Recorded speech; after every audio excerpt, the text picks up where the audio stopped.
आज हम next class 10 का नेक्स्ट चैप्टर करने वाले हैं जिसका नाम है एसिड बेस एंड सॉल्ट, कि बहुत ही इंटरेस्टिंग टॉपिक है, इंटरेस्टिंग चैप्टर है। और इस चैप्टर को आप पहले प्रीवियस क्लासेस में पढ़ चुके हैं, क्लास 8 में पढ़ चुके हैं, तो इसको समझने में कोई दिक्कत नहीं होने वाली है। तो जैसा कि आप देख रहे हैं कि जो टॉपिक का नाम है एसिड बेसिस एंड सॉल्ट, सबसे पहले हम समझेंगे कि वन बाय वन समझेंगे कि क्या क्या चीज़ें ये होती हैं। सबसे पहले हम देखेंगे एसिड की बात करें। एसिड आप इस तरीके से समझ सकते हैं कि ऐसे कुछ सब्सटेंस जो इसका टेस्ट खट्टा होता है, जैसे कि आप टैमराइंड हो गया, नींबू हो गया, कि ऑरेंज हो गया, इन सभी का टेस्ट जो होता है खट्टा होता है। तो ऐसे सारे substance that has so taste, इसका टेस्ट खट्टा होता है उन सभी फ्रूट्स में, ऐसे सब्सटेंस में क्या होता है, आपका एसिड पाया जाता है। और ये एसिड कई प्रकार का होता है। तो अगर हम डेफिनेशन की बात यहाँ से करना चाहते हैं तो हम देख सकते हैं कि एसिड वो सब्सटेंस होता है जो एक्वस सोल्यूशन में, एक्वस मतलब वाटर के सोल्यूशन में H+ आयन देता है, और H+ आयन देने के बाद में केवल पॉजिटिव आयन जो कि H+ पॉजिटिव आयन है वो एक्वस सोल्यूशन में देता है। ऐसे सब्सटेंस को हम क्या कहते हैं, ऐसे सब्सटेंस को कहते हैं एसिड। एसिड की बात करें तो नेचुरल एसिड में अगर हम बात करें तो आपका लेमन हो गया, नींबू, HCl मीन्स हाइड्रोक्लोरिक एसिड हो गया, H2SO4 सल्फ्यूरिक एसिड कहा जाता है, और HNO3 ये नाइट्रिक एसिड है। ये सारे आपके स्ट्रॉन्ग एसिड्स हैं। CH3COOH ये एक आपका वीक एसिड है। अमोनियम क्लोराइड, अमोनियम एस्टेट या एसिटिक एसिड जो कि एक वीक एसिड है। ये तो एसिड की बात हो गई। अब इसकी हम प्रॉपर्टी के बारे में डिस्कस करेंगे कि प्रॉपर्टी क्या होती है इसकी। तो प्रॉपर्टी की अगर हम बात करें तो क्या खास होता है इन सब्सटेंस में। सबसे पहले जैसे मैंने अभी बताया कि इसका जो टेस्ट होता है वो खट्टा होता है। इसको आप खाएंगे तो खट्टा महसूस होगा आपको। और लिटमस पेपर को ये कलर, अगर ब्लू कलर का लिटमस है और अगर हम उसको सब्सटेंस में डालेंगे तो रेड कलर का, ब्लू कलर को रेड कलर में कन्वर्ट कर देगा। तो अगर ब्लू से रेड में कन्वर्ट हो रहा है तो we know that is substance is acid. तो ये तो हो गई एसिड की बात। इसके अलावा हम बात करेंगे अब बेस की। जनरली अगर हम बात करें तो बेस एक बहुत ही स्लीपी सब्सटेंस होता है, जैसे कि हमारे घरों में इस्तेमाल होता है आपका निरमा होता है, सोप होता है, ठीक है, और लाइम हो गया, चूना हो गया, जो कि चीज़ें सब्सटेंस जैसे कि टूथपेस्ट हो गया, चिकनाहट होती है जिसमें कि, इन सभी सब्सटेंस में आपका क्या होता है, बेस होता है। तो अगर हम डेफिनेशन की बात करेंगे तो बेस क्या है, बेस एक ऐसा सब्सटेंस है, base is substance that increase OH ions in aqueous solution. Aqueous solution में अगर OH आयंस की मात्रा बढ़ जाती है, सब्सटेंस जो OH आयंस में कन्वर्ट हो जाते हैं वाटर सोल्यूशन में, एक्वस सोल्यूशन में, तो ऐसे सब्सटेंस आपके बेस कहलाते हैं। एग्जाम्पल अगर हम कहना चाहें तो स्ट्रॉन्ग बेस की बात अगर करें तो सोडियम NaOH, जिसको सोडियम हाइड्रोक्साइड कहते हैं, ये एक स्ट्रॉन्ग बेस है। KOH that is potassium hydroxide, ये भी एक स्ट्रॉन्ग बेस है। इसके अलावा भी बहुत सारे बेस हैं, जैसे कि वीक बेस में आपका NH4OH that is ammonium hydroxide एक वीक बेस है, और मैग्नीशियम MgOH का whole twice that is magnesium hydroxide, ये आपका एक वीक बेस है। और कैल्शियम हाइड्रोक्साइड COH का whole twice, calcium hydroxide, calcium oxide magnesium oxide से बनता है, तो ये भी एक प्रकार का आपका वीक बेस है। तो इस तरीके सारी प्रॉपर्टीज अगर हम बात करें तो प्रॉपर्टीज की बात करें तो ये दे आर स्लिपी। अगर हम प्रॉपर्टीज की बात करें तो दे आर स्लिपरी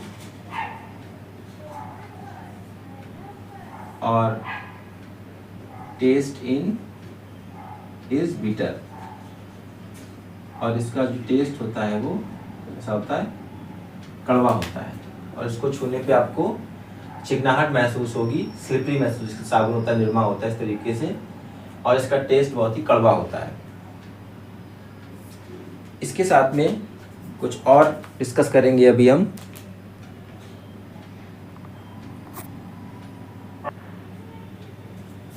आगे डिस्कस करने वाले हैं हम इंडिकेटर्स के बारे में।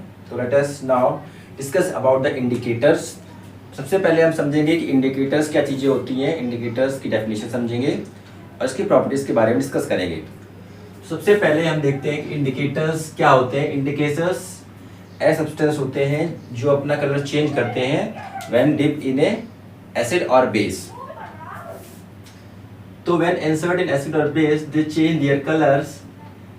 यहाँ और ये आप टेबल देख सकते हैं कि इंडिकेटर नेम है, और जब उसको एसिड और बेस में डालेंगे तो किस तरीके से उनका कलर चेंज होगा। सबसे पहले जो पहला इंडिकेटर है हमारा वो है लिटमस पेपर।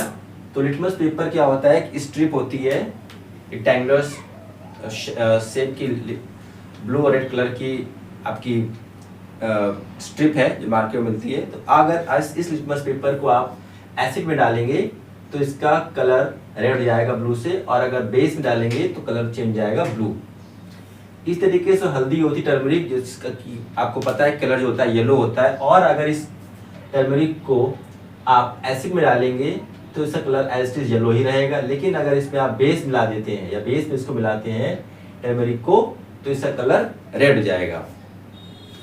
जैसा कि आप देखो होगा कभी कभी जब कोई बाहर है तो उसका तिलक करते हैं, तो उस केस में क्या करते हैं, हम थोड़ा सा हल्दी में निरमा को मिला दिया जाता है, और जैसे मिलाते हैं चावल के साथ में तो इसका कलर लाल हो जाता है। क्यों जाता है? बिकॉज ऑफ दी इंडिकेटर, क्योंकि टर्मरिक एक प्रकार का नेचुरल इंडिकेटर है, और जिसमें हम आप जब वॉशिंग पाउडर मिलाते हैं जो कि एक बेस है वॉशिंग पाउडर, और ये बेस क्या करता है, इसको मिक्स होकर के रेड कलर देता है। उसके बाद में एक और हमारा इंडिकेटर, इसका नाम है फिनोल्फ्थीन, जिसका कलर कोई नहीं होता, दीज आर कलरलेस, और इसको जब आप एसिड के साथ में लाते हैं तो ये हमें पिंक कलर देता है, लेकिन बेस के साथ में इसका कलर कलरलेस ही रहता है, कोई इफेक्ट नहीं होता है। उसके बाद में नेक्स्ट जो इंडिकेटर है वो है मिथाइल ऑरेंज, और इसका कलर एसिड में येलो रहता है और बेस में इसका कलर रेड जाता है। तो ये सारे इंडिकेटर्स थे, और उनके कलर किस तरीके से चेंज हो रहा है ये हमने टेबल से समझ लिया है। अब एक डिफरेंट टाइप्स का इंडिकेटर हमारे पास है, इसका नाम है ऑल्फैक्टरी इंडिकेटर। ये ऑल्फैक्टरी इंडिकेटर क्या है? ये एक ऐसा इंडिकेटर होता है जिसकी की स्मेल चेंज होती है जब इसको एसिड या बेस के साथ में इसको मिलाते हैं। तो substance whose smell changes in acidic or the basic medium। सबसे पहले हम ऑल्फैक्टरी इंडिकेटर्स की प्रॉपर्टीज को डिस्कस करते हैं। तो प्रॉपर्टीज की बात करें तो सबसे पहले बेस में ये अपना कलर, ये अपना स्मेल लॉस कर देता है, इसकी स्मेल जो भी होगी वो खत्म हो जाएगी। लेकिन एसिड में अगर इसको डालेंगे तो इसकी स्मेल एज इट इज ही रहेगी, जैसे कि अनियन हो गया, वनीला एसेंस हो गया और क्लोव ऑयल हो गया। तो ये सारे ऐसे सब्सटेंस है जो कि ऑल्फैक्टरी इंडिकेटर्स कहे जाते हैं, और इसके बारे में और डिटेल में पढ़ेंगे अभी अगले नेक्स्ट टॉपिक में। Now let us discuss there are mnemonic which convert base to solid, base to acid। अब बेस से एसिड में हमें कन्वर्ट करना है, इसका एक निमोनिक्स है, डिफरेंट जो भी तक हमने पढ़ा है एज इंडिकेटर्स का। तो इसको लर्न करने का एक हमारे पास बहुत सा निमोनिक्स है, इसको हम देख लेते हैं। तो ये निमोनिक्स जो है वो किस तरीके से है, लेबर, ट्राई, पॉपकॉर्न विद मयूर। इसको आप लर्न कर लेंगे, मयूर, TRY, ट्राई, पॉपकॉर्न विद मयूर। अब यहाँ देख रहे हैं कि हमारा बेस, पहला जो वर्ड होगा वो बेस में दिखाएगा, और दूसरा जो वर्ड होगा वो कलर वो एसिड का दिखाएगा। तो यहाँ पे L से क्या हो गया, लिटमस, मतलब जो इंडिकेटर है वो लिटमस पेपर है। लिटमस को जब आप बेस में रखेंगे तो उसका कलर ब्लू होगा, और जब एसिड में रखेंगे तो क्या होगा, रेड होगा। सेम ही तरीके से जब दूसरा जो हमारा इंडिकेटर है वो टर्मरिक है, मतलब हल्दी, तो हल्दी क्या होगी, बेस में आपका रेड होगा और येलो कैस में होगा, एसिड में। इस तरीके से पॉपकॉर्न का जो P है पहला, इसका मतलब है फिनोल्फ्थीन इंडिकेटर है, और फिनोल्फ्थीन बेस के साथ में पिंक कलर देगा और एसिड के साथ में कोई कलर नहीं देगा, दैट इज कलरलेस देगा। विद हमने सेंटेंस कंप्लीट करने लगाया है, और यहाँ पे मयूर में M का मतलब है मिथाइल ऑरेंज जो कि एक इंडिकेटर है, और ये मिथाइल ऑरेंज बेस के साथ में येलो कलर देगा और एसिड के साथ में आपका रेड कलर देगा। तो ये बहुत ही बढ़िया निमोनिक से आप सभी के लिए शायद आप लोग की हेल्प हो जाएगी, तो उसको जरूर से लर्न कर लें फॉर द बोर्ड एग्जाम्स के लिए। हम देखेंगे कि एसिड को जब भी हम वाटर के साथ, वाटर में मिलाते हैं एसिड को, तो क्या रिएक्शन होता है। जब भी हम वाटर मिलाते हैं तो हमें पता है कि ये एसिड H+ देता है, तो ये H+ आयन जो होता है वो पॉजिटिव आयन ये अनस्टेबल होता है। तो इसको स्टेबल होने के लिए क्या होता है कि H+ जब वाटर के साथ में रिएक्ट करता है तो ये हाइड्रोनियम H3O पॉजिटिव आयंस, ये H+ आयंस या हाइड्रोनियम आयन कह सकते हैं इसको, hydronium ion H3OH positive ion को हाइड्रोनियम आयन कहते हैं, हाइड्रोनियम आयन में कन्वर्ट हो जाता है। अब acid produce H+ ions in water या एक्वस सॉल्यूशन इन वाटर। अब यहाँ पर सबसे पहले जो रिएक्शन है वो हाइड्रोक्लोरिक एसिड की है इन एक्वस सॉल्यूशन। तो HCl को जब वाटर के साथ में हम मिक्स करेंगे तो क्या हमें मिलेगा, हाइड्रोनियम आयन या H+ ions aqueous plus chloride ion मिलेगा। इस तरीके से H2SO4 जब एसिड को हम वाटर के साथ मिक्स करेंगे तो हमें क्या मिलेगा, H+ आयन, हाइड्रोनियम आयन और सल्फेट आयन मिलेगा। सल्फेट आयन हमको मिलेंगे यहाँ से। लेकिन हम यहाँ पे देख रहे हैं कि जो भी रिएक्शन हो रही है वो एक्वस सॉल्यूशन में हो रही है, मतलब अगर हमारा वाटर होगा तभी ये रिएक्शन होगी।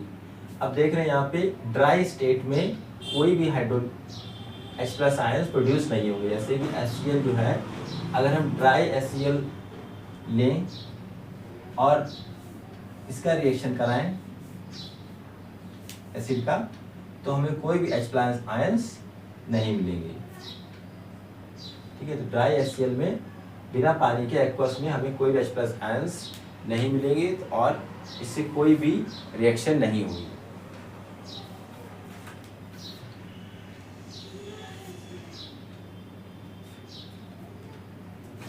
तो आज के लिए इतना ही। आई होप आप लोगों को ये लेक्चर समझ में आया होगा। तो प्लीज़ लाइक करें, सब्सक्राइब करें और कमेंट जरूर करें कि आपको ये लेक्चर कैसा लगा, और मेरे चैनल को सब्सक्राइब करते रहें @BBS Kushwaha. Thank you very much.